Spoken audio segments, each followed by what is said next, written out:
Hey everybody, it's Lyn from Lyn's Crafts. I've been asked to do quite a few tutorials lately on projects that I've done, and they're probably going to be out of order, and I apologize for that. So if you've requested a tutorial lately, hopefully I have it committed to memory, and we'll get to it ASAP. This one was first because I'm going to be honest and say it's the quickest and easiest. So this is for the little turquoise beads, the little faux turquoise beads. What I've got is some Primo Sculpey in the turquoise. Let's see. Have no clue as to whether y'all can read that or not. Let's see. Maybe. Not sure. My camera's having a terrible time focusing. Alright, so I can only hope I'm in focus and I can't zoom in any. Some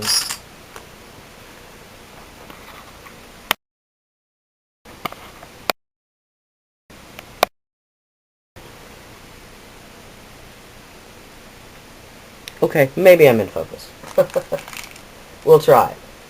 So I've got one bar of the Primo transparent, the Primo turquoise.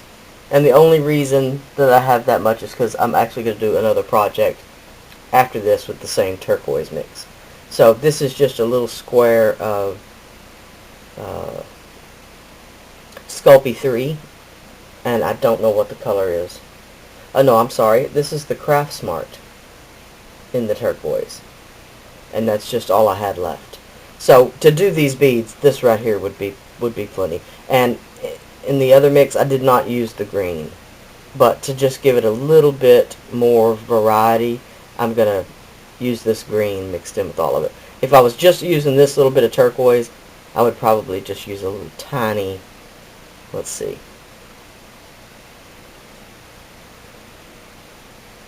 yeah, I'd probably use about that much of the green, and you could get away with just the one light green. So to get started, I'm going to take my tissue blade, your razor blade, whatever your tool of choice is for chopping up clay. So I'm going to start with these greens. And because this green is a little older, it's a little firmer, so a little easier to chop. And what I want on the green is a pretty fine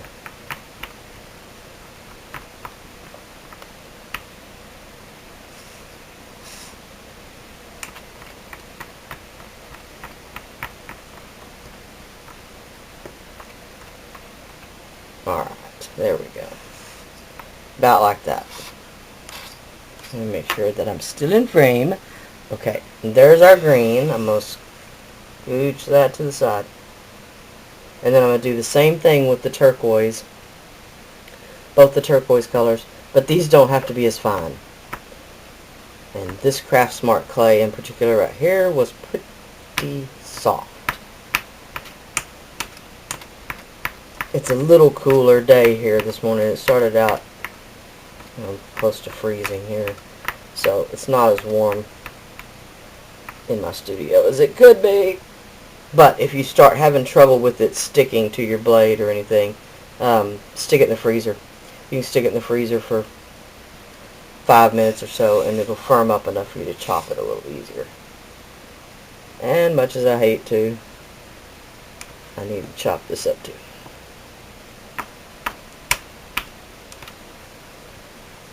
And I only say that because of the time it's going to take, and this is actually going to be for a different tutorial, the other part of the transparent clay. So you'll see that also. Turn it around a bit.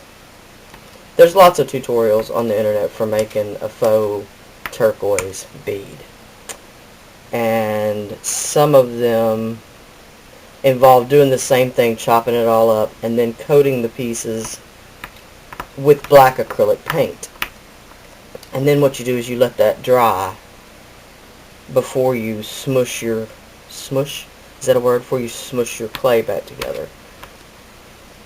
and then you form your beads, and after the beads are formed and baked, you sand the paint that's on the outside off. Well, that seems like an awful lot of trouble to me.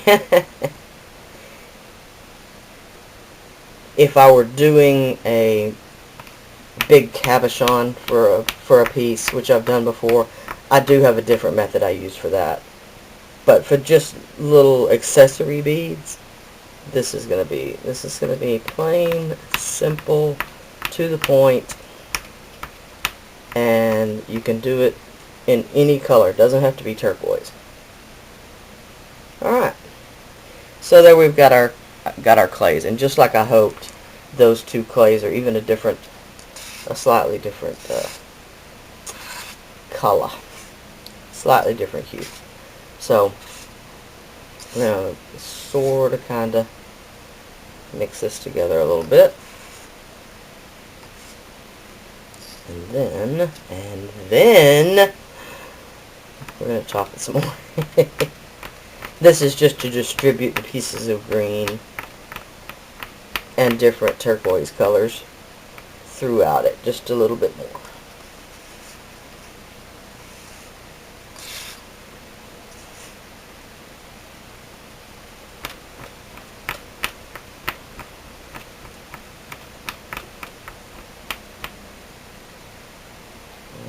Okay, now we're starting to look like something.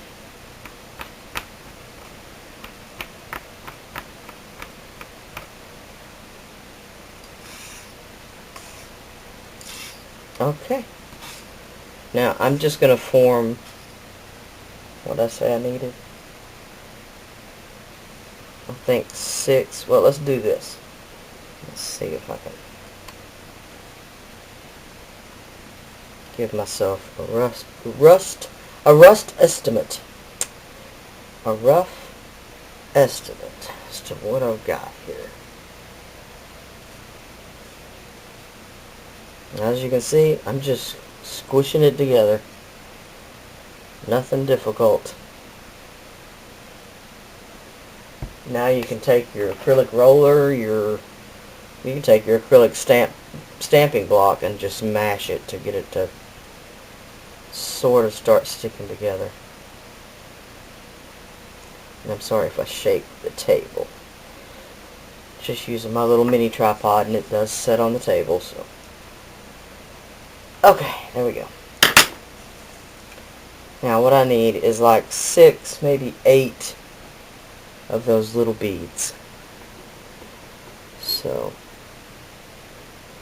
is that going to leave me enough? How about we start with 4? I don't want to short myself on my next project. Hopefully that will work. Let's do this.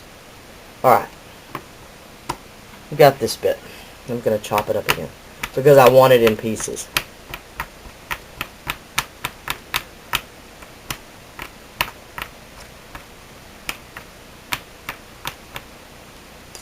Quit jumping around.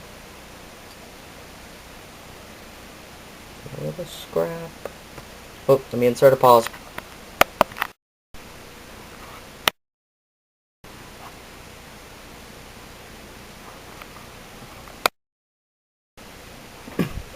Let's hope.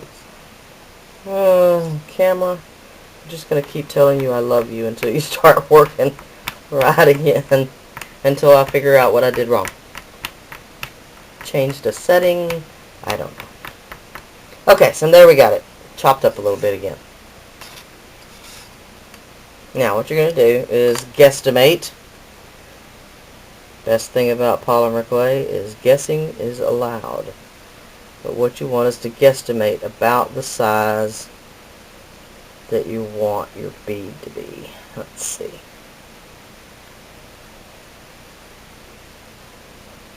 And you just want to push it together enough for it to hold together.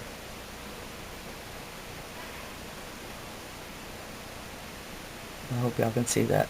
Rough, bumpy, nugget looking. That's what you want, nuggets. And again, you don't want to smash them together too much, because then you won't have any room for your acrylic paint to stick after they're baked. So yeah, much simpler. And they don't have to be round. They can be whatever shape and irregularity that you want them to be. You know, you could roll them into round beads. Those previous ones I did roll a little bit more. And hold on, I'll show you one again. Let's that in my hand, see? Yeah, I rolled these just a little bit more, so they're a little more rounded, as you can see, than these will be. And these will also be just a little bit bigger. And you can make them any size. Any size, any shape. I could smush this together and kind of just round it a little bit on the top and make a cabochon out of it.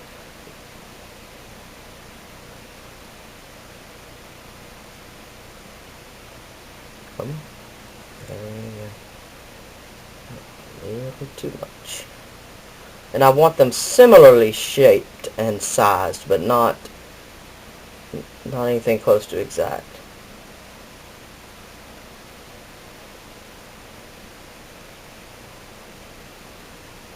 And of course, you've always got the opportunity after they're baked to sand them if you want them rounder than this. But like I said, this just gives more area for your black acrylic paint to stick. Or other color. If you're using another color clay, you don't have to antique with black. You can use any color acrylic paint to antique with. You can get some really cool results with different colors. Alright, our last little nuggie. Let's see, I'm going to pinch a bit of that off. Stick that with my other bit. Okay, what I wound up with 6. Yay! Yay me! There's our 6 little chunky, nuggety balls of turquoise. And always my hat pin to stick the hole through the middle.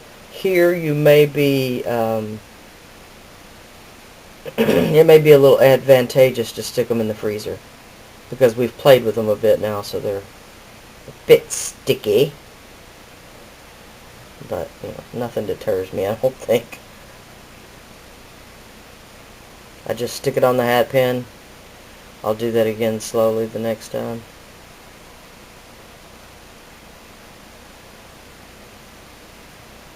Find me a spot. I will twist the head pin as I twist the bead around just a little bit. The only reason you're twisting the bead is to try to keep your pin centered in the bead. Alright, and after I've got it in there, right here between the gap in my fingers, I will just lightly roll that. Just the least little bit of pressure. The more pressure you put down to your hand, the bigger it will make your hole.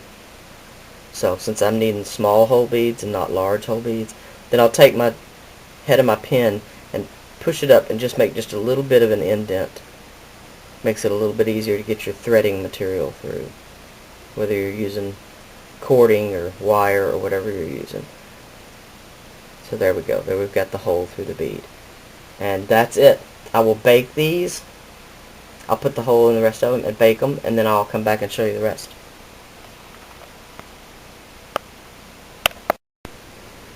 Okay.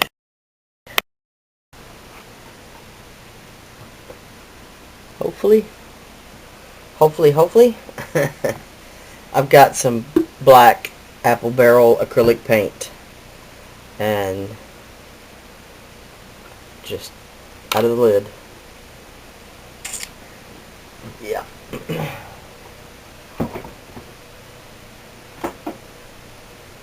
Sorry about that. I've just got a pin, stick pin, find the hole, which can be the hardest part since they're so knobbly. Alright. And then I'm just going to paint it black. I've got a rough textured brush. A scrubby brush, as I call it.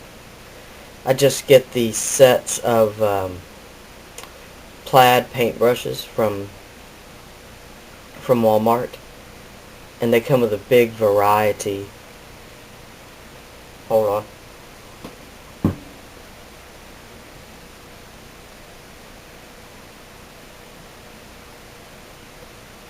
Sorry about that.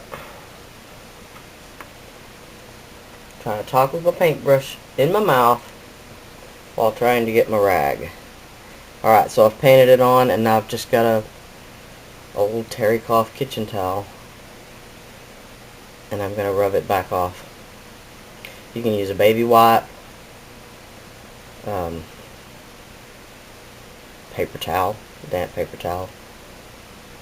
And if it does that, if it starts to dry on you too quickly,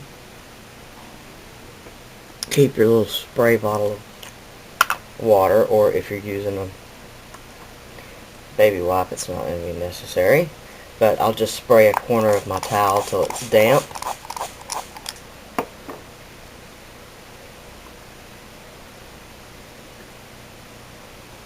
And go back to wiping it off again.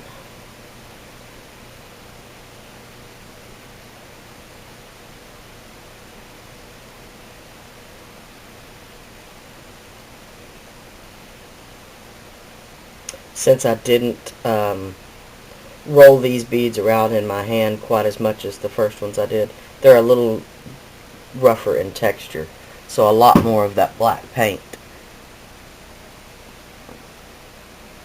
is going to stick.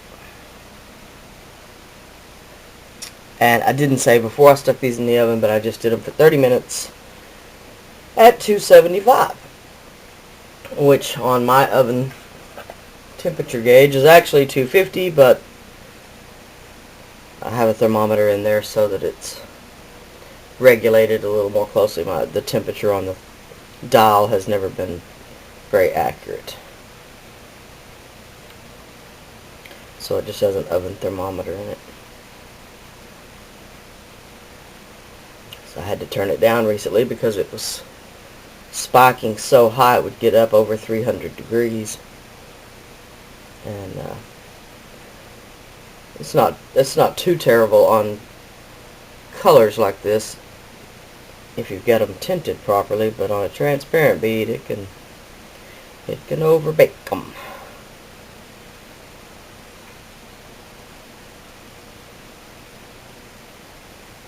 But I keep my oven thermometer on there. I just hadn't checked it in a while, so I had to be better about checking it a little more often. Alright. And I also meant to say, when I was getting these beads together, when I was getting the clay mashed together, if you get one when you're reaming the hole or anything that crumbles apart, all you gotta do is chop it up again and redo it.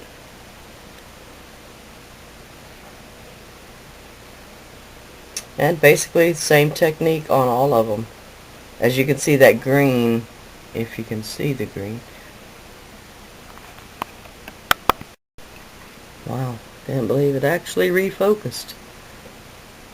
But anyway, the green doesn't stand out too brightly against the turquoise, but it gives it a nice variation of color. So I'm going to do the same thing to the other 4 of these beads, and then you can put a bit of a sealer on them if you want to. It's already just acrylic paint, which is the same polymer as a sealer, basically, so you can seal them or not if you like a little bit more shine to them. A satin glaze is what I put on the other ones. I'll show you those again, and that way you'll see the difference. Let go of me. These have the satin finish on them, or you could put a gloss finish on them. But you can see how much rougher these are than these.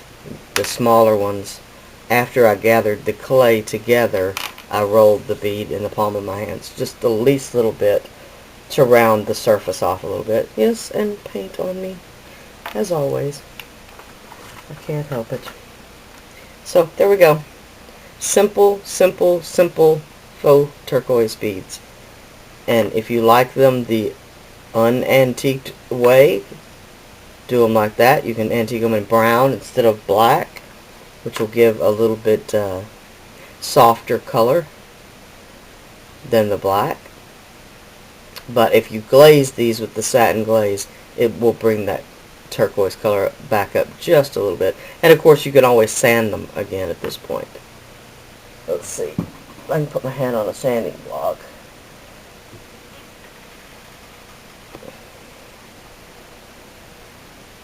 And I've shown these before.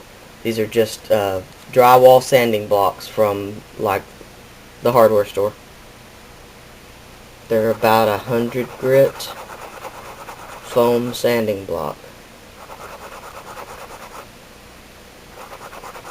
And as one wears out just a little bit, I move it down the line. I've got a new one, a more worn out one, and then this is my this is my last resort. If I can't get it as smooth as I want with the other two, I'll buff it out just the least little bit with this one, with what's left with what's left on this one. Which unfortunately this one will have to go in the trash next. So alright. Wipe some of the dust off. I'm sorry, my chair has had it. So there we go. There we go. Faux turquoise beads. The really, really simple method. But if it works, that's what you do, right? And I've said in other videos, once this is put together with other objects, pendants, beads, whatever the case may be, once it's put together in a project, it's all just about fooling your eye.